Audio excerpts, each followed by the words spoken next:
가성비라고 생각해 보셨습니까? 가격 대비 성능을 이야기하죠. 우리가 1톤 용달 화물을 구매해서 직접적으로 영업행위를 하는 것이 가성비가 높은 행위일까요? 아니면 낮은 행위일까요? 안녕하세요. 시유카TV의 정진환입니다. 오늘 제가 대구에 1톤 용달 화물하고 화물차를 인수를 하기 위해서 내려가고 있는데요. 여기는 옥천 휴게소입니다. 시간상으로는 좀 9시가 조금 넘었습니다. 근데 벌써 해가 이렇게, 제가 첫 번째 편에서 1톤 용달 화물 운송으로 먹고 살만한가 이 편을 찍고 밑에 남기신 댓글 중에서 굉장히 재미난 댓글을 봤습니다. 치킨집하고 비교를 했었을 때 어떤 것이 더 나은가 막 두 분이서 이렇게 논쟁을 벌이셨던데요. 저도 그 댓글을 보면서 번뜩 생각난 게 있습니다. 과연 우리가 1톤 화물 용달을 하면서 가성비가 다른 일반적인 퇴직자분들의 창업이나 아니면 우리가 요즘 많이 하고 있는 창업보다 더 가성비가 높은 것인가에 대해서 생각을 해보게 되었고, 그래서 오늘 편을 한번 생각해보고 찍게 되었습니다. 전편에서 이야기를 했었듯 화물 운송을 하기 위해서는 화물 영업 남바 가격으로 대략적으로 2,500만 원이 필요하고, 그리고 한 3, 4년 된 차량 금액으로 한 1,200만 원, 합쳐서 한 3,700여만 원, 부대 비용으로 이전비 5%, 매도비나 그 외 기타 수수료, 그 다음에 인증지, 화물협회 협회비까지 해서 150여만 원 정도, 그리고 보험료로 들어가는 돈이 한 150여만 원, 그렇게 합치면 한 4천여만 원 정도가 초기 비용으로 들어간다고 이야기를 드렸고, 월 어느 정도 수익을 올릴 수 있나 이야기를 드렸을 때, 대략 제가 물류협회에서 나온 비슷한 택배 기사의 한 달 수입 내역을 비슷하게 봐서 한 달에 350에서 400여만 원 정도의 수익이 생기고, 그 중에서 100여만 원 정도는 식사대, 그리고 기름값, 그외 기타 통신비 이런 비용을 합쳐서 매달 100여만 원 정도가 비용으로 들어간다.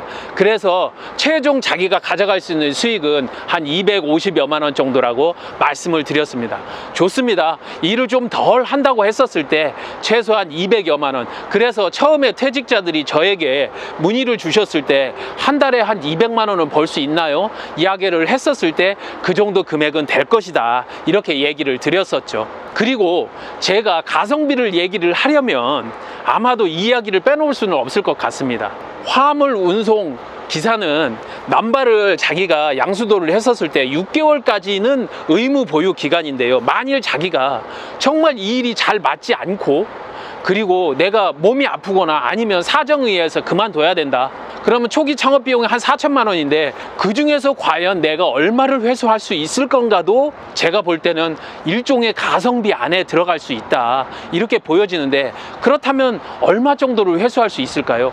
먼저 영업 남바는 6개월 이후에 양수도를 할 때 결국은 시세대로 거래를 할 수 있게 되는데, 똑같은 시세다 놓고 봤었을 때 최소한 2,400여만 원 정도는 돌려받을 수 있습니다. 그것에 차량 금액으로 1,200만 원 정도를 드렸는데 한 6개월 동안 한 2만 킬로 정도 탔다고 봤었을 때 6만이나 7만 킬로 정도 되는 차량을 다시 매입을 했었을 때 못해도 900에서 950은 받을 수 있다, 이렇게 놓고 본다면 차 금액에서 250에서 한 300, 넘버에서 한 100만 원, 그리고 저희가 보험료나 아까 이전비나 부대 비용으로 들어갔던 300만 원 중에서 6개월이면 반 정도는 돌려받으니까 그 중에서 한 7, 80만 원은 보험료는 돌려받는다고 봤었을 때 250여만 원은 매몰 비용으로 들어간다. 그렇다면 매몰 비용 250만 원과 차 가격에서 많이 본다 해도 300만 원, 550, 그리고 넘버에서 100만 원, 650 정도.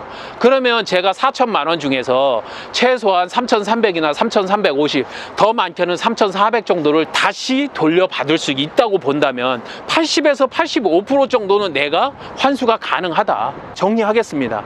처음에 창업 비용은 4천만 원, 매달 200에서 250여만 200만 원 정도를 제가 순수익으로 벌 수 있다고 보고 비용은 한 100여만 원, 내가 6개월 이후에 3,350에서 3,400 정도를 돌려받을 수 있다. 이것을 일반적으로 많은 퇴직자분들이나 아니면 30, 40대 분들께서 소규모 창업이나 아니면 내가 좀 창업을 한다 했었을 때 하는 치킨집 창업이나 그래도 많이 하고 있는 커피 전문점이나 음식 창업 체인점 같은 경우에 데이터를 분석해 보지는 않았지만 가맹비, 인테리어 비용, 임대 비용이라든지 홍보 비용, 광고 비용 이런 거를 봤었을 때 최소한 1억 이상은 들지 않겠느냐. 이것도 많겠죠. 조금 유명한 가맹으로 들어가려면 좋은 자리 몫을 보고 들어가려면 훨씬 더 많겠죠. 그렇게 해서 과연 매달 어느 정도를 벌 수 있나.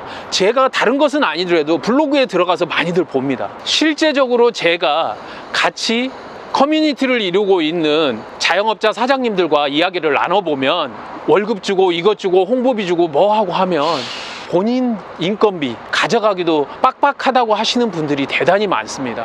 그러면 한 가지만 더 보겠습니다. 1억을 들여서 과연 6개월 뒤에 내가 어쩔 수 없이, 아니 1년 뒤라도 회수를 한다면 과연 얼마나 회수를 할 수 있을까요? 인테리어 비용을 든 보증금, 권리금 이런 거 빼고 정말로 내가 인수할 수 있는 비용은 과연 얼마일까요? 소형 화물, 우리가 알고 있는 영업남바처럼 80에서 85%를 회수할 수 있을까요? 저는 아니다라고 봅니다. 가지고 있는 돈을 더 내놓고 나오지 않으면 다행이다라고 보고 계약 기간에 관계없이 중도에 나올 수 있다면 그나마 다행이라고 봅니다. 제가 알고 있는 1층 매장에 한 100여 평을 들어갔던 사장님은 계약 기간이 2년인데 1년 만에 나오려니 오히려 1년 남은 금액을 보전해 주시고 나오신 경우도 있습니다. 어떻습니까? 제가 극단적인 얘기만 해서 아니다, 열심히 한다는 전제 하에서는 잘 될 수 있다. 정말 저도 잘 됐으면 좋겠습니다. 그런데 제가 이야기를 드리고 싶어 하는 것은 시장에 들어갈 때 나올 때에 보다도 좀 더 자유롭고 고정자산의 매몰 비용에 덜 들어가기 때문에 아무래도 진입과 본인 스스로 빠져나올 때 좀 더 자유롭다. 한 가지를 빼놓은 것 같습니다. 영업남바 용달 화물 시장은 정부에서 신규 넘버를 새로 재발급하지 않기 때문에 기존에 있는 분들끼리 양수도를 하는 거라 시장의 사이즈가 계속해서 늘어나거나 경쟁자들이 계속해서 들어오는 그런 시장은 아니라는 점입니다. 시장의 구조가 일종의 보호막을 가지고 있다. 그래서 일반적으로 가까운 거리에 편의점이 막 들어오는 것처럼 서로 경쟁 관계를 이루는 그런 창업과는 좀 다르다. 이런 얘기를 드리고, 오히려 저는 향후에 모빌리티, 즉 자동차들이 발전해가는 그런 단계들이 공유나 지금 타다 서비스 아시죠? 택시에서 좀 이야기들이 많은, 그리고 자율주행, 미국에서는 지금 현재 벌써 시험을 하고 있는데 250만 트러커들, 대륙을 횡단하는 그런 트러커들이 자율주행으로 지금 생존의 위협을 받고 있고, 그리고 국내에서도 화물차에 전기차를 도입함으로써 영업남바를 지금 실제로 지급했던 사례가 있는 것들이 오히려 영업남바 용달 화물에는 더 장기적으로는 위협적이지 않느냐, 이렇게 이야기를 드리면서 이 부분은 제가 다시 한번 또 이야기를 드리도록 하겠습니다. 가성비로 놓고 본다면 저는 최고라고 생각을 합니다. 물론 노력이 전제가 돼야 되겠죠. 다른 업종을 제가 폄하할 생각은 없습니다. 언제든 저에게 연락 주십시오. 도움이 되겠습니다. 좋은 차, 좋은 가격, 그리고 좋은 조건으로 화물 중고차에서도 화물 영업남바에서도 시육합니다. 감사합니다. 정진환이었습니다.